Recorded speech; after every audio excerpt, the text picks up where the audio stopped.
কুমড়ো ফুলে ফুলে নুয়ে পড়েছে লতাটা, সজনে ডাঁটায় ভরে গেছে গাছটা, আর আমি ডালের বড়ি শুকিয়ে রেখেছি।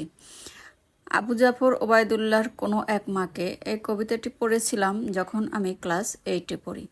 তখন থেকেই আমার ডালের বড়ি দেখার খুব শখ, কিন্তু দেখতে পাইনি। যেহেতু আমি দক্ষিণাঞ্চলের মেয়ে, এটা আমাদের এলাকার প্রচলন নেই, তাই কেউ এটা চেনে না, আর সেই সুবাদে আমি দেখতেও পারিনি।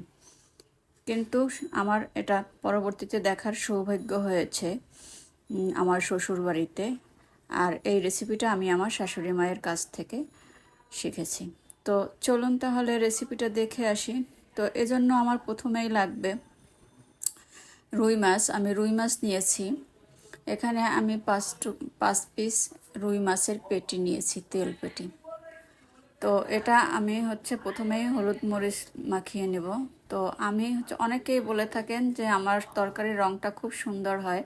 তো আমি এখানে রাঁধুনির গুঁড়া মশলা ব্যবহার করি। তো এটা রাঁধুনির হলুদ গুঁড়া। তো এই রাঁধুনির হলুদ গুঁড়াটা আপনারা পেয়ে যাবেন যে কোনো সুপার স্টোরে, স্বপ্ন, আগরা বা যে কোনো সুপার স্টোরে, অথবা যে কোনো বড় মুদির দোকানে এটা পেয়ে যাবেন। তো এই এই মশলাটার সাথে কিন্তু একটা চামচ দেওয়া থাকে, আবার কৌটোটায় দুটো পোর্শন আছে। এটা এখানে চামচ দিয়ে ব্যবহার করতে পারবেন, আবার এটা থেকে আপনি ঝাঁকিয়ে ঝাঁকিয়েও ব্যবহার করতে পারেন। তো এটা ব্যবহার করতে আমার সুবিধা হয়, তাই আমি এটা নিয়েছি। চাইলে আপনারাও নিতে পারেন। তো যাই হোক, আমার এখানে হলুদ গুঁড়া এবং মরিচ গুঁড়া দিয়ে দিয়েছি আমি। এরপরে দিয়ে দিচ্ছি স্বাদ মতো লবণ। এরপরে দিয়ে দিচ্ছি কিছুটা তেল। তেল দিয়ে এটা আমি সামান্য পরিমাণ তেল দিয়েছি, 1 চামচ হবে। এরপর এটাকে আমি মেখে নিয়েছি। খুব ভালো করে হাত দিয়ে এটাকে মেখে নিব। আর এই রান্নাটা আপনারা যে কোনো বড় মাছ দিয়েই করতে পারেন। আমি রুই মাছের তেল পেটি নিয়েছি, এটা দিয়ে আমার কাছে খেতে ভালো লাগে তাই। তো এরপর আমার মাছটা মাখানো হয়ে গেছে। চুলায় একটা প্যান বসিয়ে তেল দিয়ে, তাতে তেলটা গরম হয়ে যাওয়ার পরে মাছগুলো এক এক করে আমি দিয়ে দিচ্ছি। তো মাছগুলো আমার দেওয়া হয়ে গেছে। এরপরে মাছগুলোকে আমি একটু উল্টিয়ে দিব। এটা যখন এক পিঠ ভাজা হয়ে যাবে তখন আমি এটাকে উল্টিয়ে দিচ্ছি। তো আমার মাছটা উল্টানো হয়ে গেছে।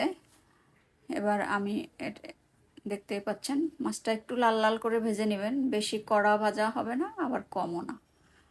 তো এবার আমি এটাকে উঠিয়ে নিচ্ছি, দেখতেই পাচ্ছেন। তো এটাকে আমি উঠিয়ে নিচ্ছি এক এক করে।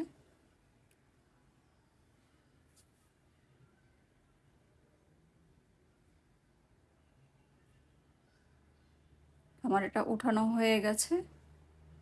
মাছটা ভাজাটা কত সুন্দর হয়েছে, কালারটাও কিন্তু সুন্দর হয়েছে। তো এবার আমি এই মাছ ভাজার তেলের মধ্যে কুমড়োর বড়িগুলো ভেজে নেব। এই কুমড়ো বড়িটা বানানো হয় শীতের সিজনে। এটা মাসকলাইয়ের ডাল আর কুমড়ো, পাকা কুমড়ো দিয়ে এটা বানানো হয়। আর আমার শাশুড়ি এটা আবার খুব ভালো বানাতে পারেন। তো এটা আমি একটু ভেজে নিচ্ছি। যে কোনো তরকারিতে দেওয়ার আগে এই কুমড়োর বড়িটাকে একটু হালকা তেলে ভেজে নিতে হয়, একটু লাল লাল করে ভেজে নিতে হবে। তো আমার ভাজা হয়ে গেছে। এবার আমি একটা কড়াইয়ে তেল দিয়ে দিয়েছি এখানে 1 কাপ পরিমাণ পেঁয়াজ, দিয়ে দিয়েছি 1 চামচ হলুদ গুঁড়া, 1 চা চামচ মরিচ গুঁড়া, দিয়ে দিয়েছি 1 চা চামচ পরিমাণ আদা বাটা এবং 1 চা চামচ পরিমাণ রসুন বাটা, দিয়ে দিচ্ছি কিছুটা পেঁয়াজ বাটা।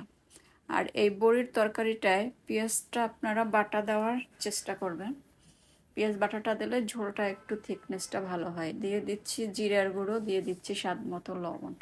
এবার এটাকে ভালো করে কষিয়ে নিব।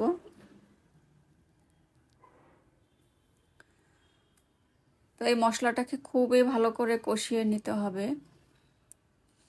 মশলাটা যত ভালো কষাবেন তরকারিটা খেতে কিন্তু ততই বেশি মজাদার হবে এবং সুস্বাদু হবে। তো আমি এখানে একটু পানি দিয়ে ওই যে মাছ মাখিয়েছিলাম সেই মশলার পানিটুকু ধুয়ে দিয়েছি, দিয়ে কষিয়ে নিয়েছি। এবার আমার কষানো হয়ে গেছে, আমি পরিমাণ মতো পানি দিয়ে দিচ্ছি। মানে এই বড়িটা সিদ্ধ হওয়ার জন্য যতটুকু ঝোল দরকার আমি ঠিক পরিমাণ পানি দিয়েছি। এবার ঢাকনা দিয়ে ঢেকে এটাকে ফুটিয়ে নিব। তো আমার এই ঝোলটা কিন্তু ফুটে উঠেছে। এবারে আমি এই যে ভেজে রাখা বড়িগুলোকে দিয়ে দিচ্ছি। এই যে ভেজে রাখা বড়িগুলোকে দিয়ে দিচ্ছি, দিয়ে ঢেকে রান্না করব 10 মিনিট।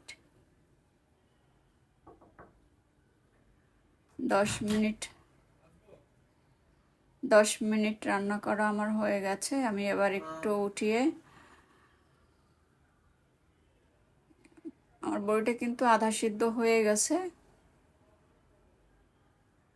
বড়িটা আধা সিদ্ধ হয়ে গেছে। তো এবার আমি এখানে ওই যে ভেজে রেখেছিলাম সেই ভেজে রাখা মাছগুলোকে দিয়ে দিব, এক এক করে সবগুলো মাছ দিয়ে দিব।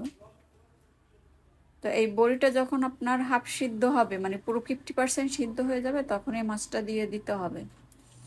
আর বড়িটা সিদ্ধ হতে কিন্তু একটু সময় লাগে, মিনিমাম 30 মিনিট সময় লাগবে। এবার ঢেকে রান্না করব আরও কিছুক্ষণ। তো এবার কিন্তু আমার রান্নাটা হয়ে গেছে। আমি নামানোর আগে কাঁচামরিচ দিয়ে নিয়েছি। আমার ঝোলটা কিন্তু ঘন হয়ে গেছে। আমি আসলে এটা মাখো মাখো রান্না করব, কেউ চাইলে পাতলা ঝোলও রান্না করতে পারেন। তো আমার রান্নাটা কিন্তু কমপ্লিট হয়ে গেছে। তো আর কালারটাও কিন্তু সুন্দর নাইস আসছে। তো তৈরি হয়ে গেল আমার কুমড়ো বড়ি দিয়ে রুই মাছের তেল পেটি। তো এটা খেতে এত মজা, ইয়াম্মি এবং সুস্বাদু। যারা খেয়েছেন তারা কমেন্ট করে তো অবশ্যই জানাবেন, আর যারা এখনও খাননি তারা রেসিপিটি দেখে তৈরি করে খাবেন। যে এটা এতটা ইয়াম্মি, সুস্বাদু এবং মজাদার। আর এই তরকারি হলে আর অন্য কিছু লাগে না ভাত খেতে, এটাতেই পুরো ভাত খাওয়া শেষ হয়ে যায়। তো আশা করছি আমার আজকের রেসিপিটিও আপনাদের ভালো লেগেছে। আর ভালো লাগলে রেসিপি ভালো লাগলে পেজ ফলো দিয়ে রাখবেন, নিত্য নতুন রেসিপি পেতে সাথেই থাকবেন। তো দেখা হবে আবার পরবর্তীতে নতুন কোনো রেসিপি নিয়ে। সে পর্যন্ত ভালো থাকবেন। আল্লাহ হাফেজ।